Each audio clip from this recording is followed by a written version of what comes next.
Hey guys, welcome back. It's Candy. Today we're going to be talking about Eclipse, book 3 of the Twilight series. I'm getting ready to start reading it, and actually I'm kind of on a bit of a time crunch. I did not plan accordingly. I got wrapped up into reading some other books.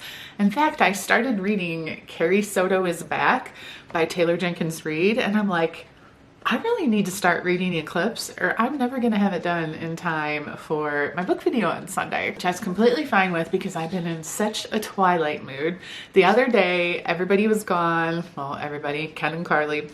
And I put together this playlist on Spotify with all my favorite Twilight songs. I went through all of the soundtracks, selected my favorites, put them in a playlist. I will link it down below. I shared it on Instagram the other day, so I should be able to share the link here in the video. I'm here in my favorite reading spot, which is here in our bedroom. I just love this chair because you can put your feet up and get comfy and read. There's room for the Yorkies to join me if they want to. So here we go, we're gonna get started.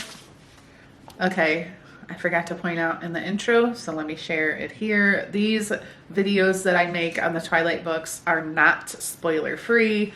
I basically go through reading the book and often complain a lot about how the movies end up being so different than the books. It's really hard to not compare the two, and honestly, that's what I enjoy doing most as I'm making these videos.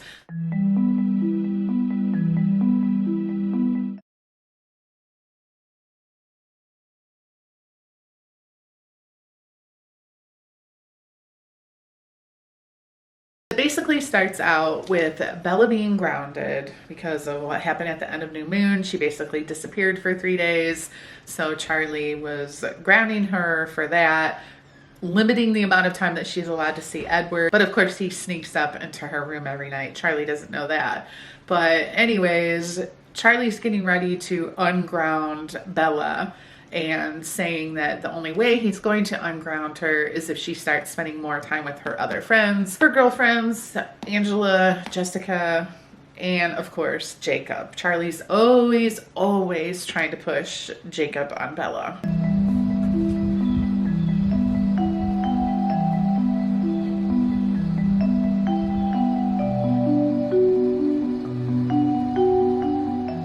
So I am on chapter 4, page 92. I am just flying through this book.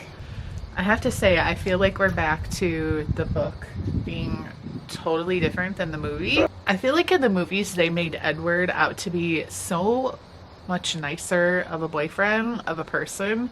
I get that he's like super overprotective.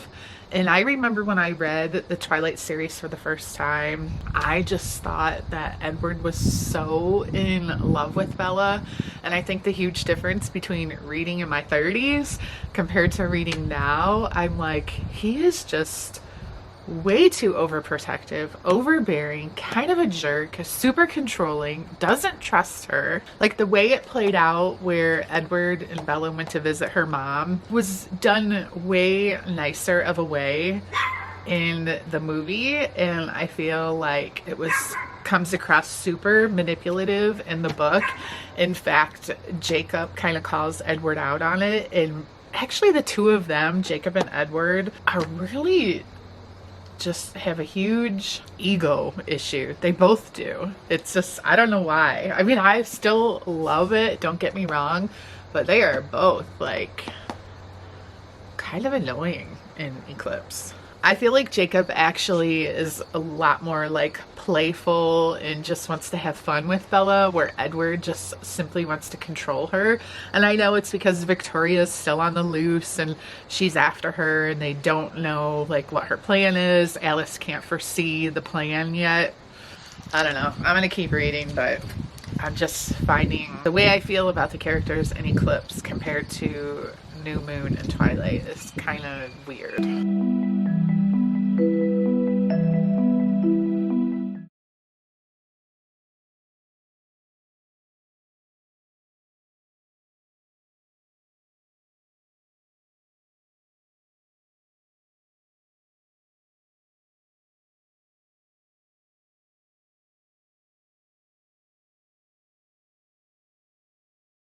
In so many ways, I literally feel like I'm reading a side book to the Eclipse movie.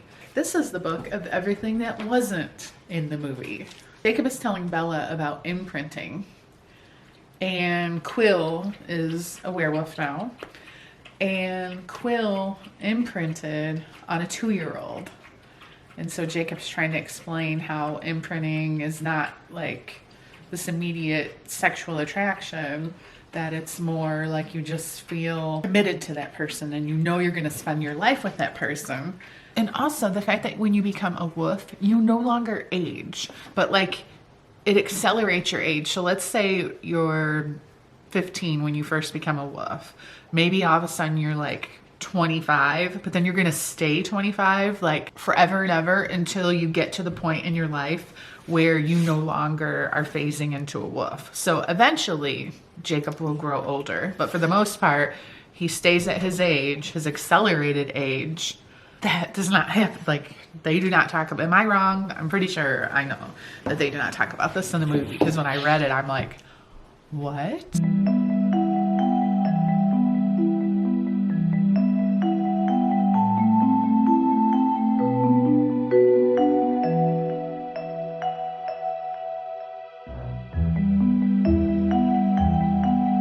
Okay guys, those were some really boring chapters. I do not like reading about like the wolf tribes and the history between the interaction between the werewolves and the vampires. And that took a lot to get through. Not a lot of pages there, honestly. All right guys, I got a lot of reading done last night, so I need to update you guys. I'm on page 400. That's my grocery list, not it. Okay, I really enjoyed the parts where Bella and Edward were having some really deep conversations about Bella becoming a vampire. And I was trying to think back to the movie, like, did we ever really completely understand why Edward didn't want her to become a vampire?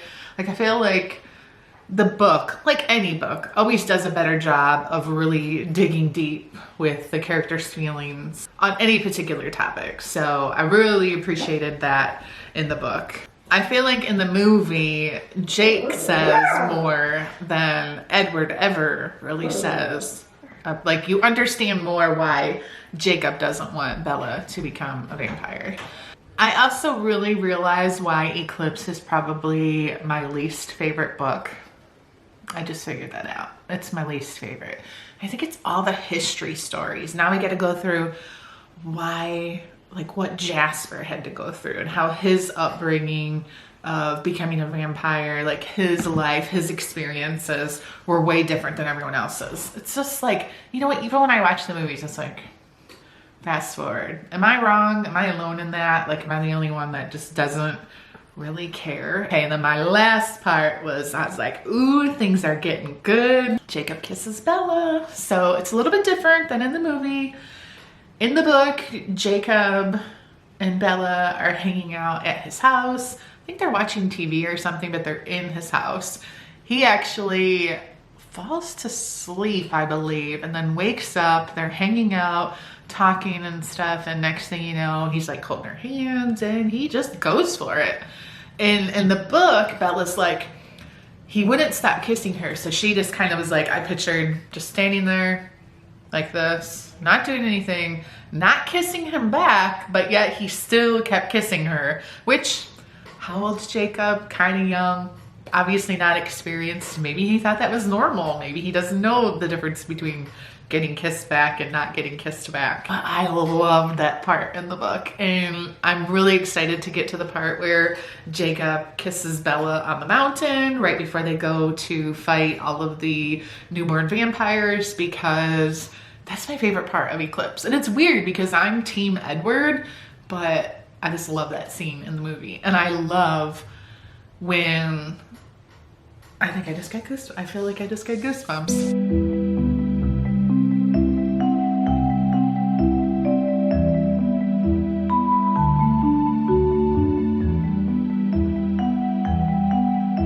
Remembers in the book the part where the wolves are practicing how to fight with the vampires, and Jacob actually licked Bella's face from her chin all the way to her hairline. And all the vampires were like staring like disgusted. And Sam didn't look happy. Like, that cracks me up. Jacob is so funny. Alright guys, so I am determined to finish this book today. I did want to share with you guys that last night I actually had read the part where Edward gave Bella a crystal heart to put on her bracelet that Jacob gave her, and then he proposed. The book does a really good job in those chapters of the like official proposal with the ring that was Edward's mother's. But in the book, Bella gave Edward the ring back right away. Like, you hang on to it rather than her lose it or have anyone else find out about the fact that they're technically engaged. So I'm gonna get reading. I'm gonna sit here, even if it takes me 2 to 3 hours, whatever it's gonna take me. It's Friday night. I wanna finish this book.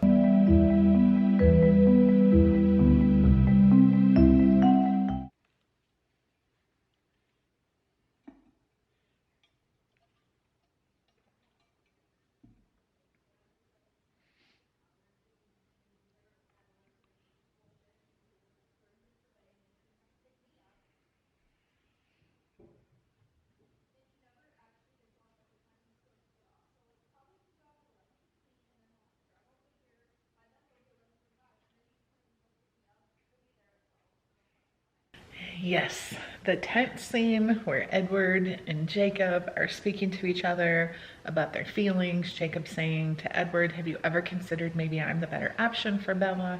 And Edward is saying, yes, I've considered all the options, but Bella has chosen her path. Alice can't see a future with Bella with you, but she can see a future with Bella and I, and like all that. Come on, let's just get to the next morning for the big kiss. Jacob just heard Edward and Bella talking about how they're now going to get married. Jacob is not happy. There's like 5 whole pages of a kiss. That was intense and so good. Jacob was kissing Bella, even though she asked Jacob to kiss her because she didn't want him to leave, and she didn't want him to leave and go get himself hurt on purpose because he felt that he was causing her agony by being in her life. When he was kissing her with all this force, she was actually trying to use force back to kind of almost push him away, and then she just realized that she was actually kissing him back. And then she's like, maybe my feelings, maybe I've been wrong about my feelings this whole time. Like, she had intense, deep feelings for Jacob, which I think comes across in the movie, but that was so fun to read. I don't know, this next part, it's like, I don't know, when it comes to the fighting and all that stuff, I'm just like, I'm here for the romance, you know what I mean? Now, Edward and Bella have to talk about the kiss for ever and ever. I guess at some parts where definitely the movie's better, like, okay, you don't have to talk about that. They argue about everything. Oh my gosh, this is why I love Jacob. Okay, so all the fighting killed Victoria. Jacob got hurt. The Vittori showed up. Blah, blah, blah. They left. Bella's now visiting Jacob. And she's like, oh, how are you feeling? A little stoned. Dr. Fang isn't sure how much pain medication I need, so he's going with trial and error. I think he overdid it. He called him Dr. Fang. That's so funny. Oh, I think I'm getting a little tired. There's been a lot of reading. Oh, this is gonna make me cry now. So they're talking about whether they can remain friends, if Jacob's gonna truly try to give up being the one that she chooses. And he says the worst part is knowing what would have been, what might have been. I sighed. No, Jacob shook his head. I'm exactly right for you, Bella. It would have been effortless for us, comfortable, easy as breathing. I just love that. Easy as breathing. So romantic. I was the natural path your life would have taken. He stared into space for a moment and I waited. If the world was the way it was supposed to be, if there were no monsters and no magic. Oh my god, these words are just so... why are they hitting me so hard? Of course it ends that he receives the wedding invitation to Bella and Edward's wedding. And Edward writes Jacob a note. And I'm going to read it because why not? It says, Jacob, I'm breaking the rules by sending you this. She was afraid of hurting you and she didn't want to make you feel obligated in any way. But I know that if things had gone the other way, I would have wanted the choice. I promise I will take care of her, Jacob. Thank you for... I'm such a baby. Thank you for her, for everything. Edward. Sappy, sappy Candi. Man, oh man. Does Eclipse end so good. I don't even know what else to say. You guys know, 5 stars. I don't even need to say it. I loved it. Anyways, that's it guys. Thank you so much for watching. I hope you enjoyed this one. This has been a lot of fun. However, it's been a little bit of a struggle finding the time to read here lately because I have been so busy, but I'm glad we only have one more book to go. So thank you guys so much for watching. Make it a great day, and I will see you guys Monday for another vlog or back next Sunday with another book video. Bye guys.